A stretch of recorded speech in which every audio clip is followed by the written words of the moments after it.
What's up everybody, Jared here with carbuzz.com, and today I am bringing you a review of the 2023 Nissan Pathfinder. So this is the 5th generation of the Nissan Pathfinder. It was just introduced last year for the 2022 model year in calendar year 2021, but there are some big updates that we need to talk about for this 2023 model year, and this is actually my first opportunity to drive the new Pathfinder. I am actually a former Pathfinder owner. I owned a 2002 model. So I'm very curious to see what changes they have made here, including the trim that I'll be driving in this video, the Rock Creek edition. So the Rock Creek was introduced on the previous generation Pathfinder. I actually have a video of that up on the channel. You should go check that out. I was not impressed with it as a sort of off-roady trim level when compared to things like Honda's Trail Sport or even Subaru's Wilderness models, but this new Rock Creek looks to add a touch of aggression that wasn't there on the previous generation. So let's go ahead and check it out.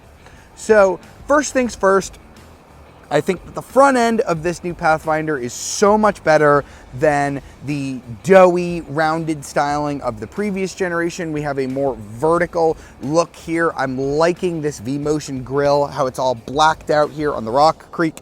Even though these vents are fake, they didn't even really attempt to make them look real. At least they look pretty cool. We also have this sort of plastic cladding here, which I'm normally not a big fan of, but I do think that it matches the rugged styling and persona that Nissan is going for here with this Rock Creek model. On the Rock Creek, you're going to be getting 18-inch wheels wrapped in some actual off-roady tires. We've got 18-inch wheels with all-terrain tires from Toyo on the outside here. We have beadlock style wheels. I'm sorry, it's not actually a beadlock. Don't think that you were getting a beadlock wheel on this type of vehicle. Things like the F-150 Raptor get real beadlocks. This is not a real beadlock, but it does look really cool.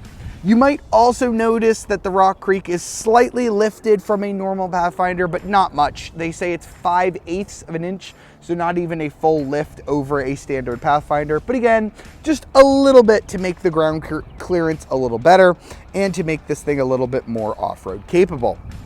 We've got our Rock Creek badge here, which I think it's a nice looking badge in black with the little orange accent.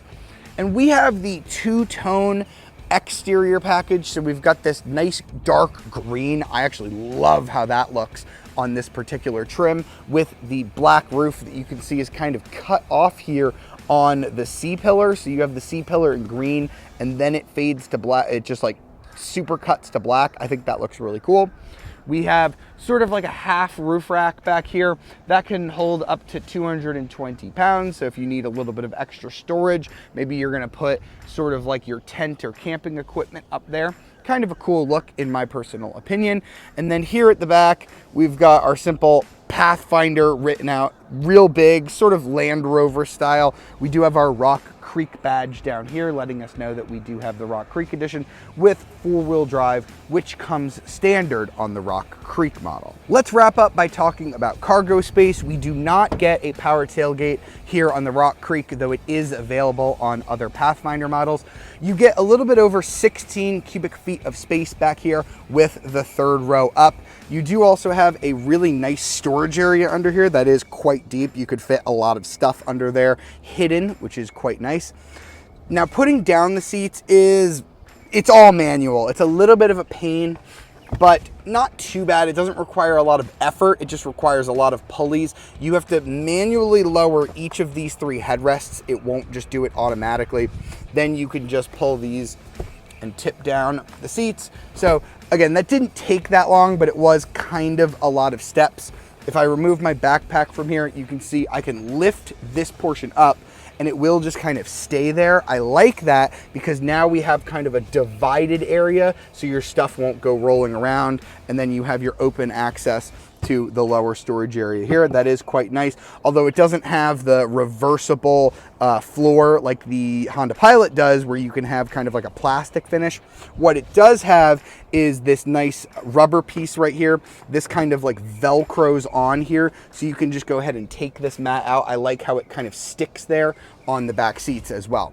You can get a little over 80 cubic feet of storage if you drop down the second row. Unfortunately, there is no way to do that here from the back. You're gonna have to come all the way over here to the second row, pull this, drop this seat, do the same on the other side, and then you'll have access to your full storage. This is a very large cargo area, but it is worth noting that the Honda Pilot is a little bit bigger, as are the options from Korea, like the Hyundai Palisade and the Kia Telluride. Moving on to the back seats, the Pathfinder can sit up to 8 people, although this Rock Creek edition has captain's chairs in the second row that's going to limit you to 7 people. So 2 in the front, 2 back here, and then you can fit up to 3 in that third row. I don't really miss the extra seat. Maybe you need it, but I do like how Nissan has this little storage cubby here.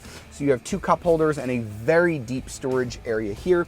You can actually remove this by taking off this front piece, and then this can come out if you don't need the storage console there. Although the area between the seats is a little bit small, so I wouldn't really expect anybody but tiny kids to squeeze past there. And I'll show you how to get into the third row. It's actually really easy. So I'd probably leave that in place. It's not as flexible as the Honda Pilot, where you can actually have a seat in the middle that's removable to form captain's chair. So I do like the Honda Pilot a little bit better in that regard, but it is nice that you can get captain's chairs in the Pathfinder if you want.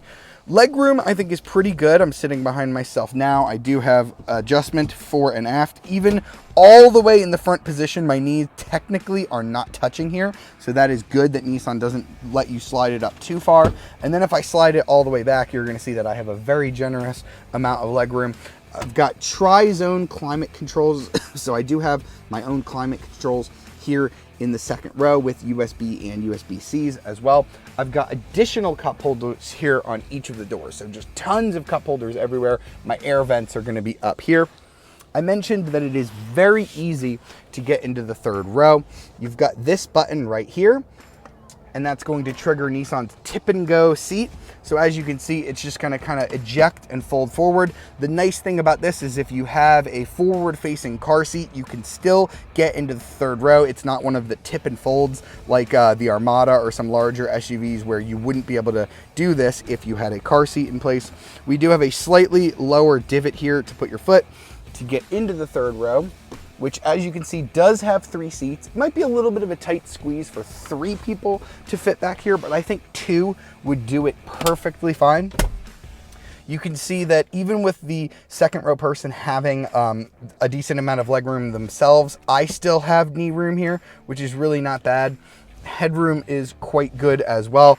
I think that this is actually a usable third row. I do have air vents back here. I have 2 cup holders on this side and on the other side. No USB ports that I can spot. That is one area that some competitors are a little bit better than the Pathfinder in, but this is definitely a third row that I wouldn't mind sitting back in even as an adult. So good props on Nissan there. And it is very easy to get out because we have a secondary button to trigger the tip and go seat right here. In terms of the interior, the Rock Creek is not the nicest Pathfinder you can buy. It's actually based on the mid-level SV trim, meaning you don't get every bell and whistle that's possible to get in a Pathfinder here, but you do get kind of enough, and the price is really not that bad on this Rock Creek edition. We've got special leatherette interior that you don't get on other Pathfinder models. You can see it says Rock Creek, and we've got orange stitching. It is cloth here in the center. These seats are heated, not ventilated on the Rock Creek edition, and you get a power driver's seat but a manual passenger seat here on this sort of middle trim level. I really like Nissan's new corporate steering wheel. The leather is nice. We've got orange stitching here on the Rock Creek edition. We've got Nissan's new logo that I really like. We'll go ahead and shut the door here. We do have push button start on the Rock Creek edition, which is a nice touch. You can get a fully digital instrument cluster. It's going to look like the same one that was in the Nissan Rogue. If you want to see that, be sure to check out my video on the Nissan Rogue. But the Rock Creek edition, they were really trying to make this like a really nicely priced model. So unfortunately, it doesn't have that. Like I said, it doesn't have everything that you can get on a Pathfinder here. The gauges are nice and legible and easy to read. And we do have a little helper screen in the middle where we can get all of our pertinent information. So I don't really miss the digital digital gauge cluster that much.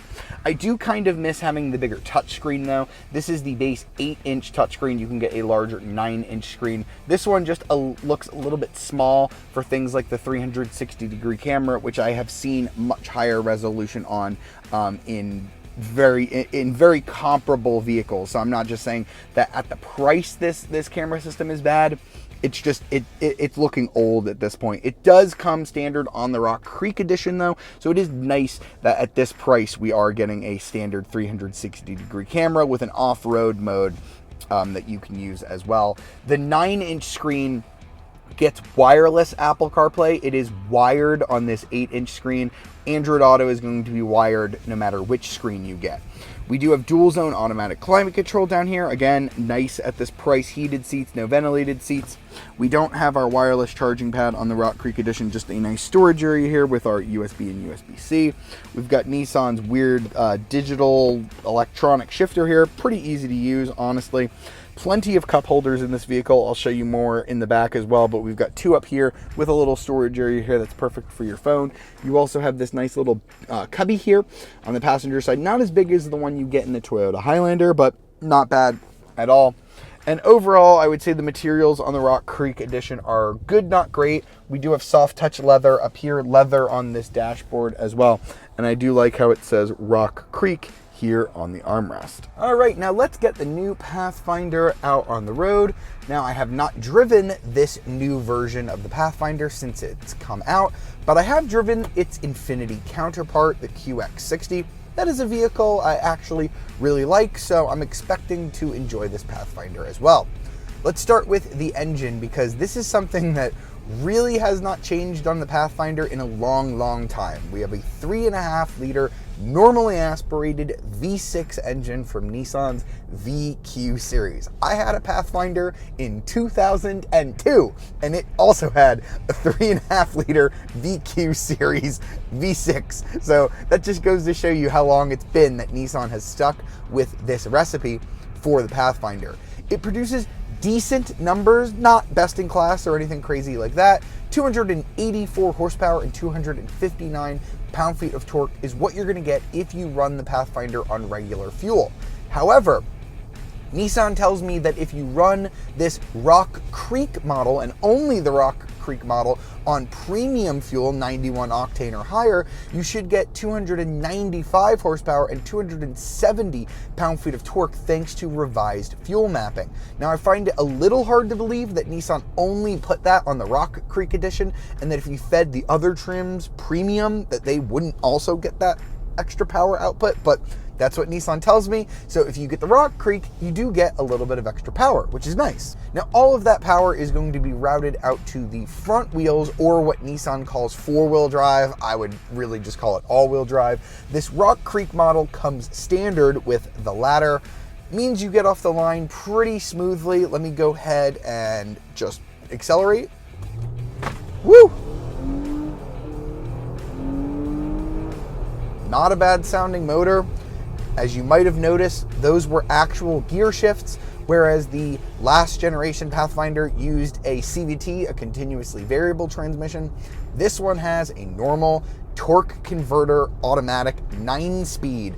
I am very happy that Nissan went back to having an actual geared transmission for the Pathfinder. I think on this type of vehicle, something that families might go off-roading with, something that families might tow with, you want a geared transmission, not a CVT, and it just really improves the experience overall. I just did not like how the previous generation Pathfinder felt with the CVT. It just felt cheaper than it otherwise would have. The engine was always pretty strong, but the transmission was the hindering factor. Now, when I put my foot down, very responsive, even in like the normal setting. We do have all of those drive modes that you can fiddle with, but even without putting it into sport mode, which dials up the responsiveness even more, I feel that this transmission is very well calibrated to downshift when you need a quick burst of acceleration. That being said, you know, this is a normally aspirated V6. It has higher torque or higher horsepower than it does torque, and it feels like that. It's the same thing on something like the Kia Telluride or the Honda Pilot. at sort of highway speeds, you might need to rev it out a little bit to make your overtake. That's not really uncommon with a naturally aspirated V6 in a vehicle of this size. Now, in terms of fuel economy and capability, this engine is quite good. With four-wheel drive, you're going to be getting 21 mpg in the city, 27 on the highway, and 23 combined. Really not terrible for a vehicle of this size with all-wheel drive.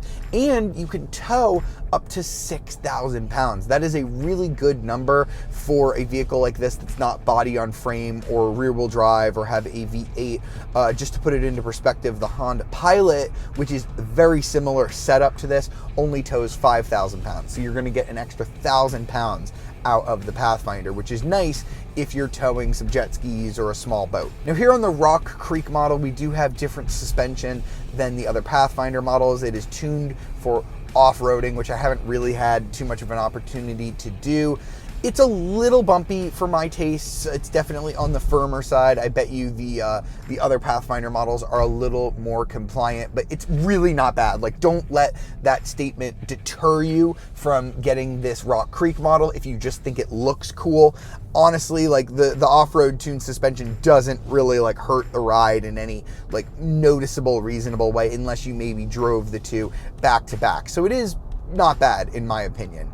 We also have Nissan's Pro Pilot Assist, which is going to come standard on SV trims and above. It's a great system. You just hit the blue button, start your cruise control. You've got adaptive cruise control, which is great. And then you have really good lane keep assist on the highway that holds you in your lane. You just have to keep your hands on the wheel and kind of make sure it's doing its job pretty well. On sharper turns, it's maybe gonna miss it once or twice. This isn't like a hands-free semi-autonomous system, but at this price point, it is really good. Overall, I'm very impressed with the whole Pathfinder as a package compared to the last model, which was, I could just write that car off instantly. It was just such a Pillsbury Doughboy of a car.